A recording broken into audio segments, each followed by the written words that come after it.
The Mississippi River flows over 2,000 miles through the heartland of America, from its headwaters in Minnesota to the Gulf of Mexico. This river is the watershed for 32 states, and we are impacting it with our actions. The litter that we produce from coffee cups to masks or plastic bags can end up in the environment, making their way to our rivers and then into the oceans. Globally, this results in about a dump truck's worth of plastic entering our ocean every minute. The Mississippi River drains 40% of the continental United States, creating a conduit for our litter to reach the Gulf of Mexico. In September 2018, the mayors of the Mississippi River made a commitment to reduce plastic waste in the Mississippi River Valley. To support that commitment, the Mississippi River Plastic Pollution Initiative is working with volunteer citizen scientists, local communities, associations, and researchers to collect data to understand the magnitude of the plastics problem along the Mississippi River. Scientists need data on what's ending up in the environment so that we can use that information to address this important environmental problem. And you can be a part of the solution. Download the free Marine Debris Tracker app and choose the list entitled MRCTI to collect data on what plastic pollution looks like in your community. The data will be analyzed to help us understand the problem, which then leads to solutions that will help policymakers, businesses, and citizens alike take action. Join us today to ensure a clean river and clean seas for all. Alrighty, switch back to my slides here. Thanks everybody for your patience. And we're glad to have you joining us for the last training before the initiative officially kicks off starting tomorrow. So the official data collection dates for the initiative are tomorrow, April 1st through April 25th. And I'm going to talk a little bit about how we actually are planning to collect this data for the initiative. So the Marine Debris Tracker was an app that was established in 2010, and we were developed in partnership with the University of Georgia and NOAA. And we are now powered by Morgan Stanley in partnership with National Geographic. So I'll talk a little bit about what the app is, how to use the app, data collection with the app, as well as some suggested surveying protocols for tracking data along the river. And all of this information is also available on debristracker.org/Mississippi. There you can find our full field guide. I've also recently spruced up that page, added some frequently asked questions that we've been getting from these webinars, as well as there's a paper data card available. These slides are available for you to download and use in outreach to your community to get others involved. Yeah, so we have some resources available on that website as well. So let's start with talking about what the app is. So Debris Tracker is a free app used to collect geospatial data on litter. So every time you log with the app, you're creating a specific point location about what kind of litter is there in that specific place at that specific time, which really helps us to build this global map, this bigger picture of what plastic pollution looks like.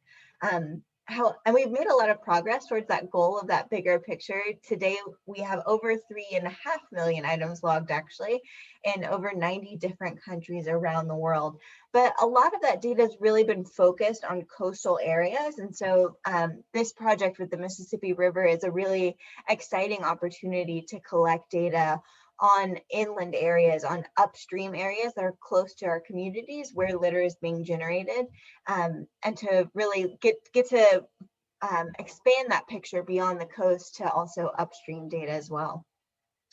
All data that's logged in the app is free and open data, so it's all available online on our website, debristracker.org/data.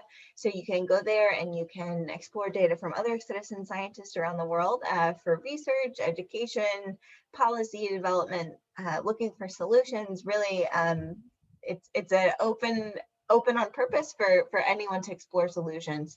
And if you select the MRCTI list, you can look specifically for data from this initiative. We've already gotten quite a bit of momentum, already had over 25,000 items logged, and we haven't even officially started yet. So there's been a lot of exciting engagement, and excited to see the data start coming in along the river. So the data collection method I'm going to talk about today is based on methods we developed as part of the National Geographic Sea to Source expedition along the Ganges River. So you can see this map here is some of the litter transects we were collecting on the ground there. And the goal of the method is really to capture these three pieces of information. What is it? How did it get there? And together, what can we do about it? And again, it's really focused on litter in these urban areas, kind of close to where the source of litter is being generated. So I'm going to quickly run through a little tutorial on how to use the app. So we actually launched our brand new app update last week. So it actually looks like this now. So you can go in and select the MRCTI list. This is a list that we've customized with the help from local partners and input we've gotten from cities along the river of what they're actually seeing on the ground, both in the communities and actually on the banks of the river and in the river itself. So this list has been adapted and continues to be added to as we get new items and that people are seeing quite a bit of. But you can search for items that you're finding. When you're ready, all you have to do is click this add button. You can also change the quantity if there are multiple items. You might get a waiting for GPS signal just to make sure we're getting the most accurate signal from your phone. And as well, you can also click on the icon, which will open up a description box. And what we're asking there is for people to record the brand of item if it's identifiable. So if you can tell what brand that item is, go ahead and record it in that description box. And this will be really valuable information in terms of knowing who to bring to the table in the conversation around plastic pollution in the Mississippi River Basin. So let's see.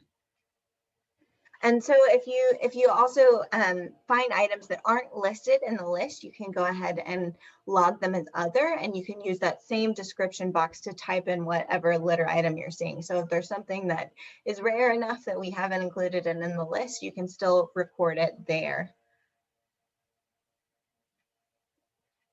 All right. And so if you click that manage items button, you'll see that manage items go up as you log data.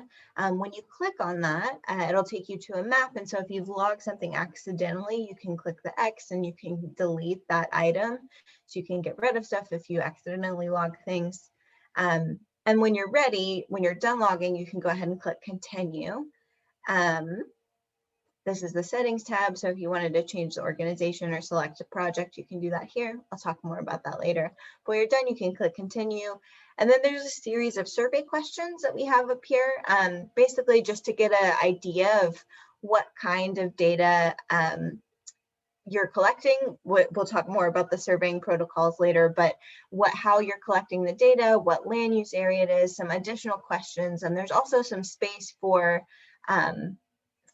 comments. So if there's anything of note that you think we should know when we're analyzing this data, there's spaces to share that information as well. So make sure you fill out that survey, and then when you save it, it will take you to this kind of final overview page where you can also add photos. So we recommend taking photos of anything interesting, anything out of the ordinary you see, as well as maybe some overview photos of, your entire amount of litter that you've collected, or the beginning and end of the transect. So, and when you're ready, you can click that upload data button. So you'll see there's an option for upload session, which will upload it to our database. There's also an option for upload later. So if you don't have Wi-Fi or any cell signal for whatever reason, you can click upload later and it'll be saved, and you can go back and upload it later when you do have connection. So you can use the app offline as long as you've opened up that list and loaded it before so that it's saved in your phone. Alrighty, and then once you're done, you'll be able to see that session in your homepage on the app. So a couple quick things for settings with the app. So key one is make sure you are allowing the app to use your location and preferably your precise location, or for Android, this is called high accuracy mode. But again, this allows us to get the most robust, highest quality data. And then also, if you're planning on taking photos of litter items that you see, allow the app to access photos as well.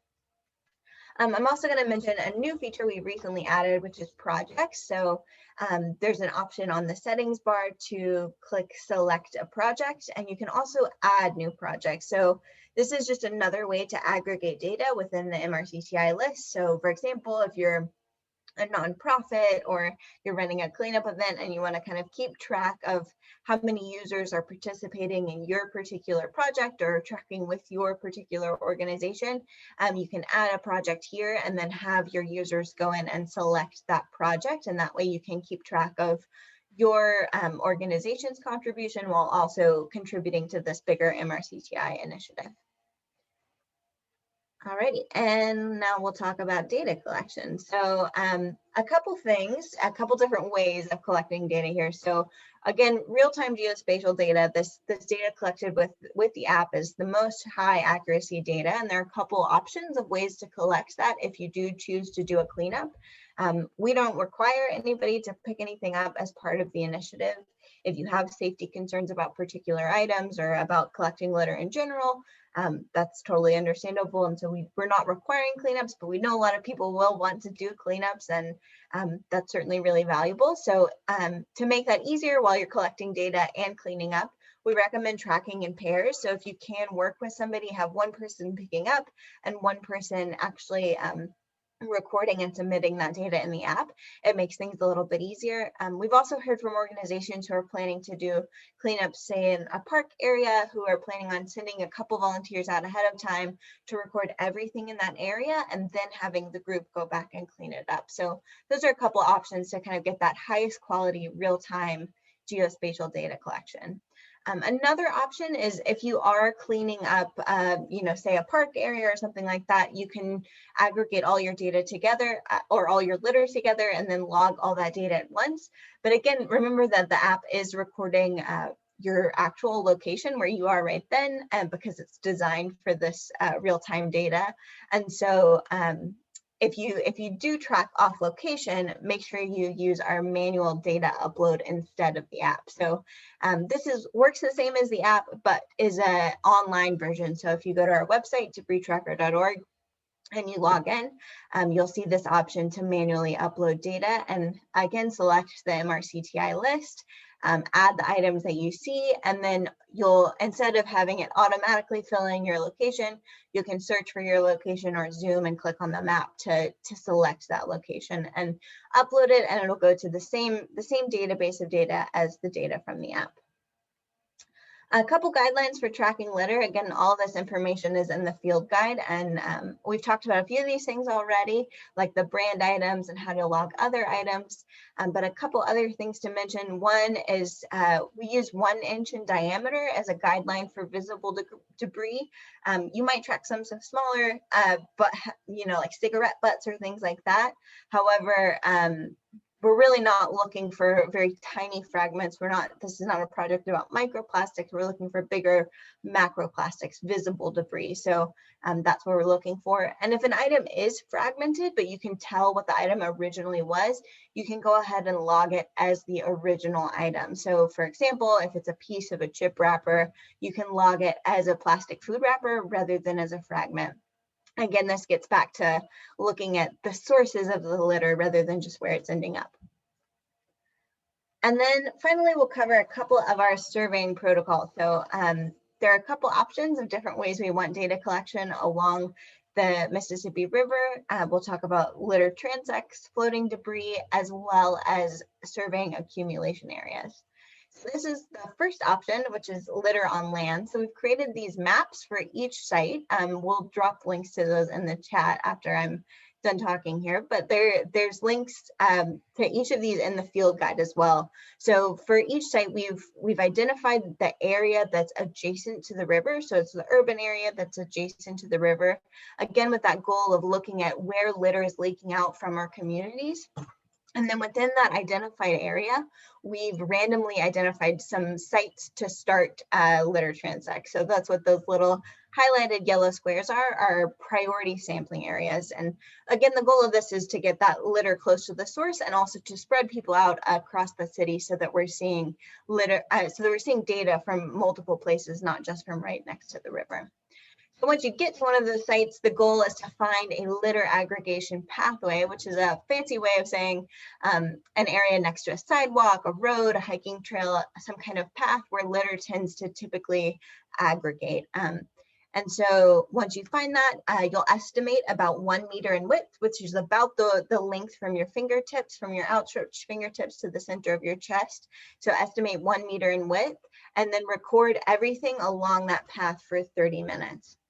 It's really as simple as that. And again, ideally that happens in those priority sampling areas if you're in the city and able to travel to those. But even if you're not in a pilot city, or if you're not in or able to access a priority sampling area, you can follow the same method of sampling a 1 meter width transect for 30 minutes, for a minimum of 30 minutes along a pathway. And then next we have floating debris. So also on those sampling maps, you'll see that we have observation points that we've identified along the river. So this is pretty simple. All we're asking is that people go and find one of those observation points and then stand and observe the river and record everything that they see floating for at least 15 minutes. So again, this is another layer on this picture of plastic pollution. We're getting that layer of what's leaking from the community as well as what we're actually seeing floating in the river. And then finally, accumulation sites. So we talked about this a little bit with some of the options to upload bulk aggregated data, but we realize that some sites have a lot of litter and they're not necessarily going to be conducive to running those pathway kind of transects. For example, this is a site actually off the coast of Belize, a small K off the coast of Belize, and these folks are logging in the shoreline. So basically tiny fragments along the tide line. And so it's very difficult for them to use the app while they're actually tracking, but they log everything after the fact. And while that doesn't give the same robustness of that point by point geospatial data, it still allows us to see a lot of the major patterns that are emerging. So for example, here you can see that there are lots of fragments emerging. So even if you're not able to run transects or collect that geospatial data, the data is still super valuable for being able to look at bigger patterns along the river between sites and within sites. And so we definitely still want data even if you're not able to do the transects. I'll also refer you guys to our debris tracker field guide again for more information on how to stay safe while tracking litter. And then finally, play this guy. So this is all of the data that was collected along the river in 2020. You can see it's quite sparse, the amount of debris tracker data that was collected on the river in 2020. And so this really is a new frontier of plastic pollution data. And we're really excited to be able to get this data collection along the river and really understand what plastic pollution looks like upstream, but also target solutions that focus on those upstream communities. So I will stop there and we can take some questions. Thanks, Catherine. If you can open the Q&A box, I'm pasting the map links for you. Perfect, perfect. So, and I posted the field guide stuff, but there's one question from Katie and then one question from Joe. I was going to try doing that username and password, but I don't know if you have any insight on his question as well, but you could start with Katie. Yeah, I'll start with Katie. So Katie, my Zoom is acting up here. But I saw it before it freaked out. There we go. Okay. So on the app, when you open it up and if you click the actual icon itself, so click the plastic bottle or the plastic bag, it'll pop out a box and it'll have brand ? Written in the box, and you can just type in what the brand is. Yeah. And then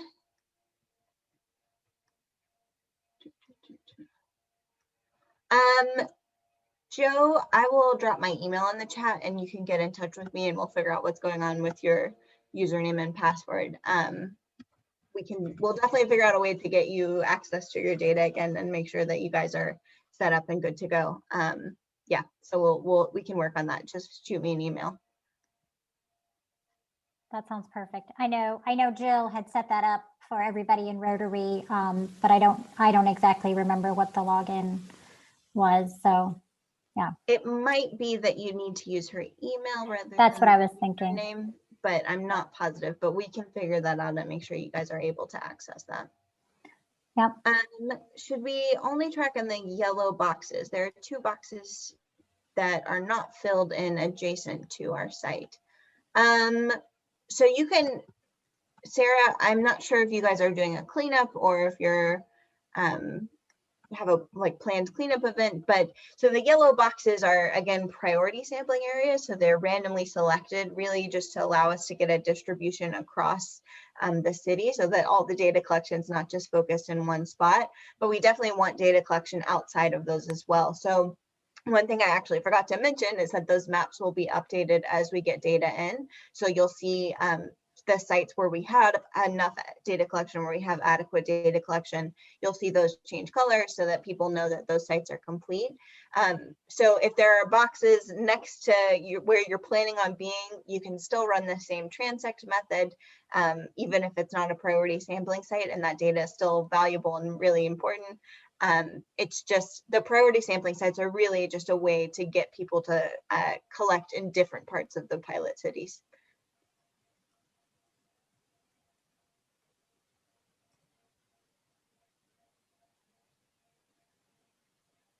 I see a question about how to get started in St. Paul, and you should see the St. Paul map link up there, as well as the link for debristracker.org. In addition to the UN link, I will also drop in the UN's Quick Start Guide link so that you guys can see that. That's kind of the best, very short summary of the best way to get involved and get started. In the chat.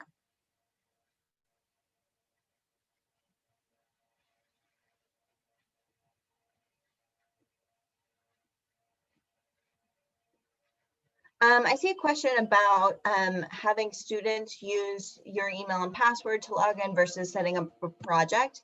That's really up to you on what is easiest. So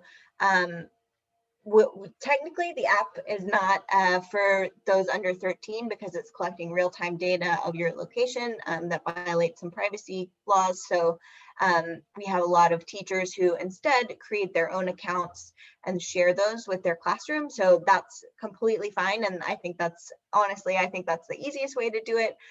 However, if you have multiple teachers logging in a school and multiple classrooms and you wanted to set up a project for your school as well, you're certainly welcome to do that. So really whatever is easiest for you there.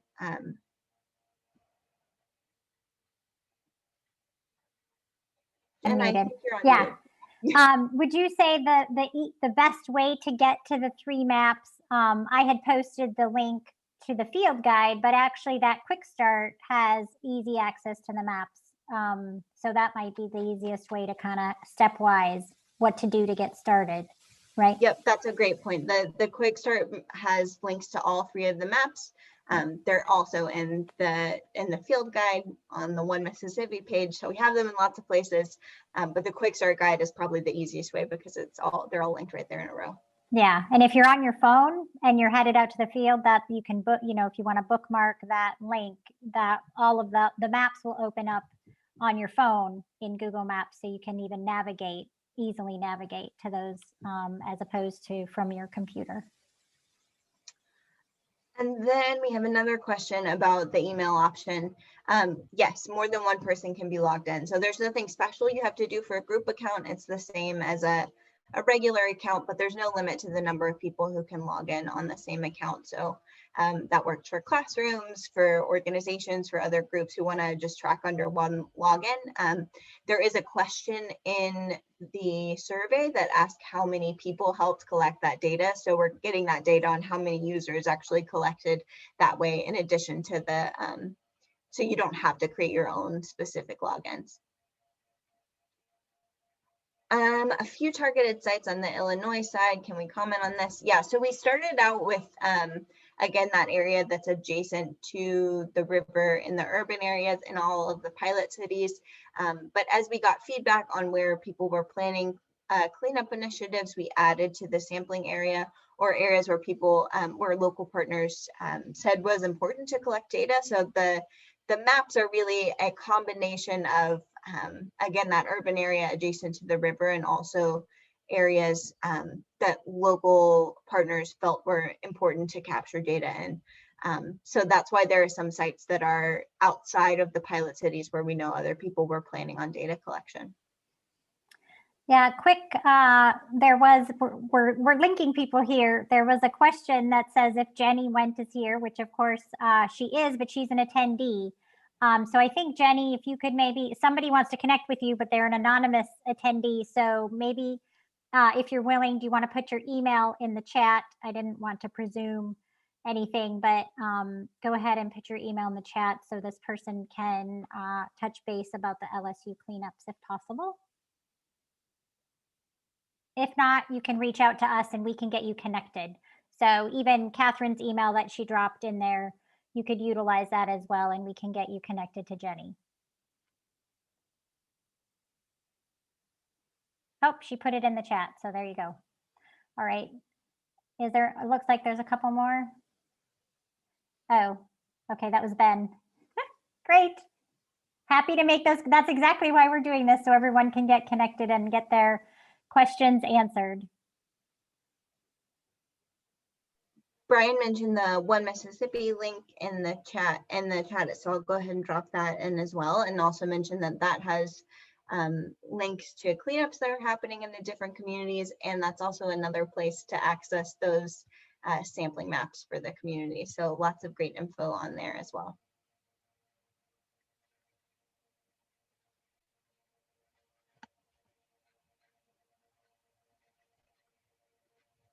Okay, another question. If there's a road through just a corner of one of the boxes ID'd on the map, do I just figure out a transect and walk the shoreline or grass? How many times can we collect data within one box area?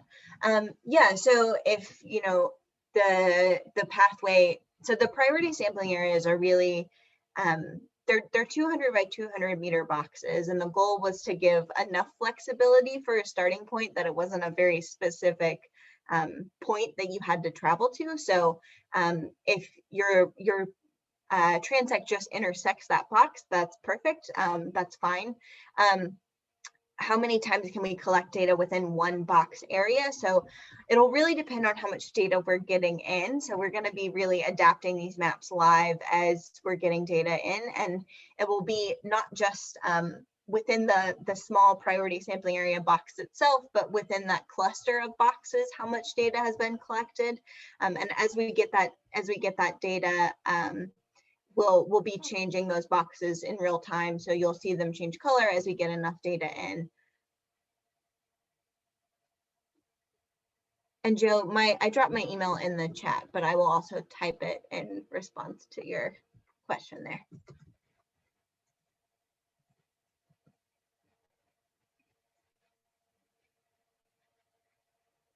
All righty. Happy to keep answering any other questions, but if we're about done, I will go ahead and pass it over to some of our local partners who are really excited to hear from today. So we've got representatives from Baton Rouge, St. Louis, and Minnesota. So we're going to start with Marie from Baton Rouge. Hello there. Hi, thanks for being here. It's good to be here. So y'all are interested in Capitol Lake? Yep, we're just going to turn it over to you and hear about the work that you guys are doing in Capitol Lakes. We started picking up litter at Capitol Lakes 15 months ago, and it started simply, and then we've probably got 150 volunteers. Some come out one time, and some are repeat people. And we went to Pensacola, and we studied what they're doing over there in Pensacola in terms of stormwater management and utilities. And then we went to the Vermilion River, the Bayou Vermilion district, and we studied them, went on the river with them a couple times in the boat, spoke to the CEO. And you know what we've learned is that when it comes to the streets, it's kind of the lipstick and the pearls, so to speak. And when it comes to the watershed, it's the soul. And so the watershed is about clean water, your shrimp not having microplastics. and you being able to go swimming and fishing and hunting and hiking and all the ecotourism things. And so we found that when it comes to the watershed, that the litter bugs tend to be the cities that don't treat stormwater. And we came to a great understanding of stormwater programs and how to get them started. We discovered that Florida got the ball rolling when they 30 years ago declared stormwater to be a utility. And by declaring it a utility, they created a funding source for any community in Florida that wanted to fund the cleanup of this. And so because they did that, today there's 160 communities in Florida that have stormwater utilities. And as an example, Miami brings in 12 million a year. They actually bring in 30, but they bring in 12 just from the utility. And so they're bringing in 60 million over 5 years. And so this money can go, well, we learned that these programs started out because of the Clean Water Act, and that the feds did not fund the Clean Water Act. So they wanted you to clean it up, but they didn't provide funding. And so we spoke to the person who founded the Florida Stormwater Association, and he told us we started as a funding source for communities. And then once we got into this and people started piling on, charging the fee to clean it up and have a stormwater program, the unintended consequence was that we discovered we were also preventing flooding. Now, we wouldn't have prevented Baton Rouge's 2016 flood because it dumped 31 inches in a short period, but there would have been some percentage of those people whose houses they were on the margin wouldn't have flooded. So then he told me, very interestingly, that these programs that started out as clean water programs sort of merged into flooding clean water or water quality programs. And that was sort of fascinating. So what we did at Capitol Lakes, it was really easy to fix. We took the concept that if someone promises that they're going to put in equipment, we think we can get the volunteers excited and not demoralized, and they will come in and clean it. And then we will declare that thing clean and we will move on to another. And the model worked perfectly in some ways. To date, we've picked up 1,145 bags in 15 months. We started out kind of averaging, well, let me say this, literally 25 bags a month flow into Capitol Lakes because of our city's untreated stormwater and because we literally do not have a program in Baton Rouge. To date, in the first 3 months of 2021, we're averaging 217 bags a month. We will slow down because of the heat and the volunteers. And plus, we've cleaned the lakes literally 15 times. And because 40 bags flow in a month, we keep cleaning it. And we also cleaned the wooded area, and we got almost 600 bags out of that. And so total 1,140 some bags. Now we're doing the circumference and we're talking to business owners around there, and we're systematically going around cleaning that so that stuff won't come in and ruin what we've done. But we're asking business owners to please pick up litter, have it in the contract to pick up litter before you mow your grass. And so we're waiting for the booms. The only holdup is not on our end. We've done our part. We've carried the heavy water. We're waiting for the booms to come in. So Capitol Lake has been a smashing success. We would have been well under a year, but it is a closed system. It's not the Mississippi River where, because Baton Rouge or Louisiana is #1 in precipitation, we're #1 in litter, delivering litter to the watershed. So when you have a closed system like Capitol Lake, where the litter starts above Choctaw in a ditch, and then the city basically made, storm canals, concrete canals, you can kind of see the dynamic of what we're dealing with. Now, over our neighboring Burden wetland has a different situation. They have more of a massive flow coming in from the overflow of Ward Creek because we don't have the money to get a handle on Ward Creek and drop in the equipment. So everything we do is about solutions, and everything we do is about not demoralizing our volunteers. But you can do that. You have that luxury in the watershed. You do not have the luxury of not demoralizing your volunteers on the streets, the lipstick and the pearls. Thank you, Marie. That's super interesting to hear what the situation is like in Baton Rouge. And definitely one of the most exciting parts of this project for me is that we have the mayors on board with this effort. So hopefully there's real initiative to turn this data into some actual solutions so that volunteers will really get to see their data make a difference. But thank you again, that was really interesting. We're gonna move upriver to St. Louis. Rachel. Hi, Rachel. Hi. Thank you for being here. I'm gonna turn it over to you to let you talk about your work. Okay. I have, it's like a little presentation just so you can look at some photos instead of my face. So I think I can. You should be able to share screen, I think. Yeah, I made sure the panelists have permission. Okay.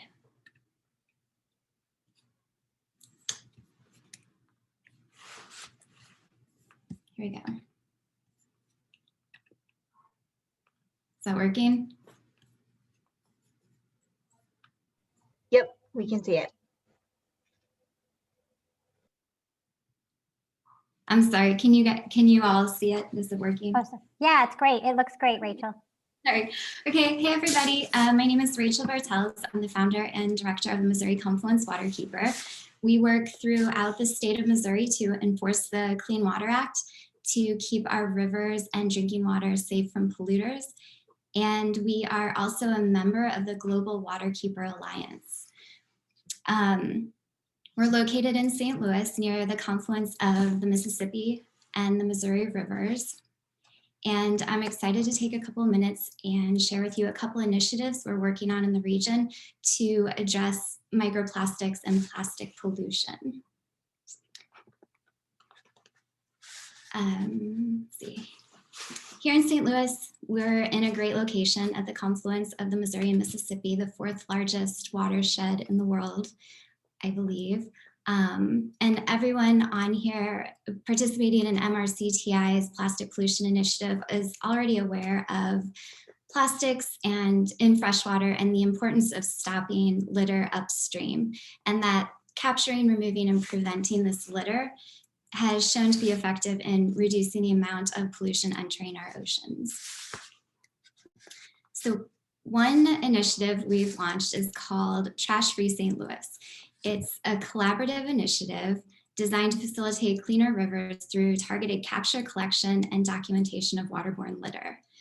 We're working with other nonprofits, community partners, and volunteers to install and maintain 3 different types of these in-stream litter collection devices for 1 year and to collect and analyze the data. We're really focusing on the upstream solutions to the problem. These traps have been installed in rivers and streams throughout the country, and there is another one. I know Brian Waldrop is on this call, so he also has one, so feel free to chime in on that if you want to, Brian. These traps, you've seen them in your communities. Many of them have been in place and have shown to be successful in this pollution from moving downstream. So through this pilot project, we're hoping to test out the design, see what works and what doesn't here in St. Louis, and ultimately try to figure out where the litter is coming from and if we can prevent it in the first place. Those of you who are in St. Louis probably remember what the River de Pere looked like during the 2019 floods or during any of the high water events over the past years. And as in this picture, you can't even see the water. There's so much trash and debris in it.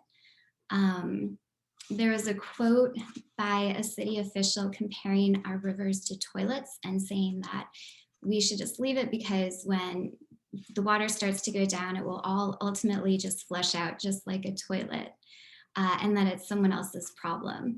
So a group of an alderwoman, a group of nonprofits in the St. Louis region got together and decided to do something about this. The River des Peres flows into the Mississippi River, so all 3 of our traps are either on the River des Peres or in streams that ultimately flow into the Mississippi River. Some of our goals for this project are we want to understand where the litter is coming from and work to prevent it at the source. The upstream solutions ultimately reduce the need for downstream capture and cleanup efforts, which are often more costly and time consuming. And these traps are also a great way to raise awareness and initiate consumer and corporate behavior shifts. When it's not out of sight, out of mind, it's no longer someone else's problem. We also intend for this pilot project, which is funded through EPA Region 7 and other organizations. We will be documenting the process, so hopefully we'll have kind of a how to bring these trash traps to your community with permitting and all of that other stuff. Another way that we are tackling the plastics problem is through our microplastics monitoring initiative. We are sampling Missouri's rivers and streams throughout the state, as well as drinking water. And right now we are working to expand these efforts geographically, as well as the number of samples that we can take in a given time period. And the purpose of this is to trace how these plastics move through our waterways and degrade along the way, and ultimately like have a better sense of where they're coming from, you know, so that we can have more data and information. Here in Missouri, we also have a ban on plastic bans. So we're hoping that we can use this in some advocacy efforts as well. And then to close this out, I wanted to show a picture. This is the riverfront right in front of the St. Louis Arch, you can see over on the left. And we were down there with NPR sampling for microplastics.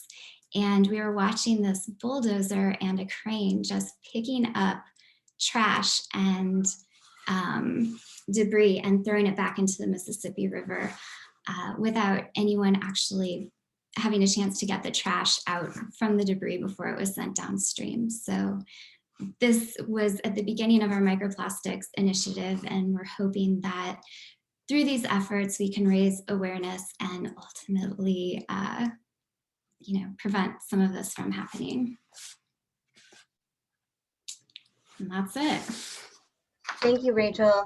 Those pictures are really incredible. It's really cool to get to see, cool and scary to get to see those trash traps in action. So thank you very much for sharing. Last but not least, we have Michael Anderson. Michael, are you here? Hello, hello. Hi. Last representative from Minnesota, the other end of the river. So Michael, take it away. That's right. All right. Thanks, Catherine. Hello, everyone. My name is Michael Anderson. I live in Minneapolis, Minnesota, and actually right, all these fun things with Zoom, like having your background. So this photo is actually right near the confluence of 2 great rivers, the Mississippi and the Minnesota. To the Dakota people here, it's called Badote, the confluence area where these rivers come together. Very sacred place, very powerful joining of everything that is carried upstream from these different tributaries that make up the Mississippi. And so I wanted to start with that. And again, little Zoom trickery. In 2017, I had the privilege to paddle the length of the Minnesota River and also the length of the Mississippi River, almost to the Gulf. My canoe my canoe made it on without me. I didn't quite make it with it to the Gulf. That's a story for another time. And I just wanted to highlight, you know, so on this trip, we canoed the rivers, slept on the banks, camped out, and then all day long as we made our way downstream, we picked up trash. And, you know, here in Minnesota, we're incredibly privileged because water doesn't flow in to Minnesota. I mean, sure, if you want to think about the hydrologic cycle, it's coming in from above, but water only flows out. It goes north to the Arctic, it goes east to the Lake Superior Basin, like to the Great Lakes, or it goes south down the Miss. So we have a great responsibility upstream. You know, we have to take forward action to deal with, you know, what we're sending to all of our neighbors downstream. Rachel, I thought you said it really well with that quote. You know, we're no longer in any type of this fallacy, this mindset that there's an away, right? Oh, I'll just wash it away. Oh, put it in the water, it'll go away. Yeah, that mindset is over. And I think this Mississippi River plastic pollution initiative just gets at the heart of that. You know, clean river, clean sea. All right, it's that simple. So I just wanted to start by means of brief introduction there, and I do want to go into now. As you can see on my sweater here, my name is Michael Anderson, and I work for the Mississippi River Network. All right, so the network is a coalition of nearly 60 member organizations from the headwaters to the Gulf, where we all, you know, share this great desire to take care of the people, land, water, and wildlife of our most iconic waterway here, the Mississippi. So I'm really happy to see within this initiative, Jenny went with the Mississippi River Plastic Cities, or I'm sorry, the Mississippi River Cities and Towns Initiative. I need to start just getting paid. I think all of us just get paid for how many times we say Mississippi River in a day.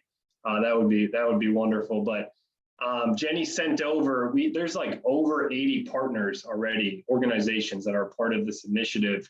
And I think it just so highlights the desire that people have, not only to take care of their local waterway, their local community, their local environment, but also understand innately that we are connected. All right, we're connected by the river, we're connected by water. Maria just put in the chat, absolutely, I love it. It takes a village. And I think that the more that we can flow with that fundamental understanding, the greater impact we can have, right? Let's take a lesson from the river, from the Mississippi.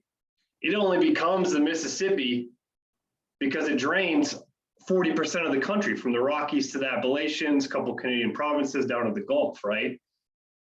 It is made up of the watershed, right? So yes, it takes a village. And I kind of meandered there. I'm prone to the meander, being a riverman myself, but the Mississippi River Network, so that's kind of, we have all the experts, right? Everything from local nonprofit organizations to federal organizations working together. And what I really want to talk about is how the network's public-facing program, which is called One Mississippi, is engaged with this initiative. And so I'm actually just going to quick share my screen. And the question that everyone has heard way too many times in over this last year. Catherine, can you just give me a confirmation you're seeing the blue One Mississippi screen here? Yep, we can see it. Okay, fantastic. So I just wanted to introduce this today. Our webmaster has been working quite a bit behind the scenes to get this all set for, as Catherine mentioned, the official start of the initiative, I guess, with the data collection tomorrow, April 1st. And so please see this One Mississippi webpage as a resource hub to find upcoming community events, okay? What I can do is drop in the chat in a second here the spreadsheet that we've been working with for organizations to input their information. And then we are helping host it all on this webpage for people to get involved. And, you know, it just keeps going. I mean, look at this, I'm scrolling, I could scroll for 5 minutes. We have so many incredible community events that are tied in with this initiative in these 3 pilot cities, the sampling maps that were mentioned. And then this is like, kind of to Maria's point, it takes a village. Like, look at this partner list, right? And then, you know, for the visually aesthetic learners, look at the logos, right? So it's just the point being, it takes all of us. And with One Mississippi, you know, we'll be communicating. We have a community of, it's called River Citizens. River Citizens are just people that want to stand up and take action for the Mississippi. They're people that the river can count on, from armchairs to waiting booths, right? So we work with the network members to identify different advocacy opportunities, engagement events, and just other opportunities to get involved with the river. And we send them through the One Mississippi program to this river citizen community. It started in 2009, and we now have 20,000 river citizens. And so I'll share the links in the chat here, just encourage everyone to become a river citizen. And that way, you know, with this initiative, we're going to keep communicating about more and more of these upcoming events, and any other pertinent information that, you know, continues to come up from the wonderful folks that are all involved in spearheading and leading this initiative. So I think that's plenty from me right now. Just, you know, it's a pleasure to be on with you all, and thank you for everything that everyone is doing for our river here. Thank you, Michael. That was a great wrapping it up. So summarizing how the river is really so interconnected. We do have a question for you actually from Sarah. If my organization is not on the events list, how do I have it added? I'm not sure if you can share that spreadsheet you mentioned so that we can get that up and running. And also, how do I send you a better logo for our organization page, for your page? For sure. Let's make sure you're happy with how you presented here, Sarah. We'll get it figured out. I will find that link right now and put it in the chat. You could drop your email too, Michael, if you wanted, so she could just contact you directly too. There you go. Perfect. We're kind of nearing the tail end here. Are there any other questions for us on getting started, or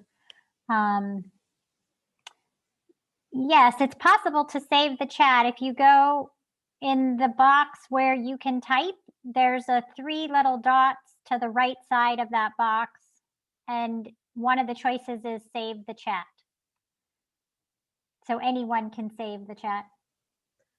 And I'll also just say, all of these webinars are available on our, they're available on the UNEP page, and they're also available on Debris Tracker's YouTube channel. So if you missed anything or you want to go back and review anything, all of that will be posted online within the next couple days. Oh, it doesn't seem to be enabled. You know, yeah. That's the umbrella website, unep.org/Mississippi. I guess, you know, I think people are probably most interested in the Q&A and the links in the chat. I know that I can get the chat at the back end, and so that could be something we could send out to all the attendees if needed.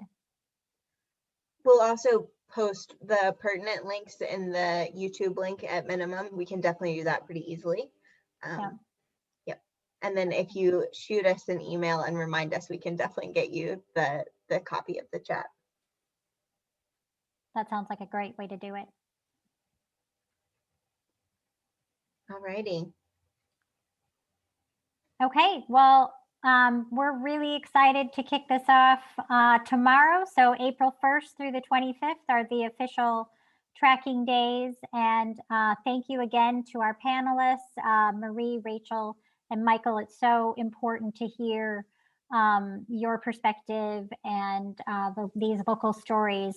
We want to continue to hear them throughout this entire time and what's happening on the ground. So thank you again to all our attendees, and hopefully you find all the resources and links that you need, but if not, you know how to reach us, and hope you have a great evening. Thanks so much.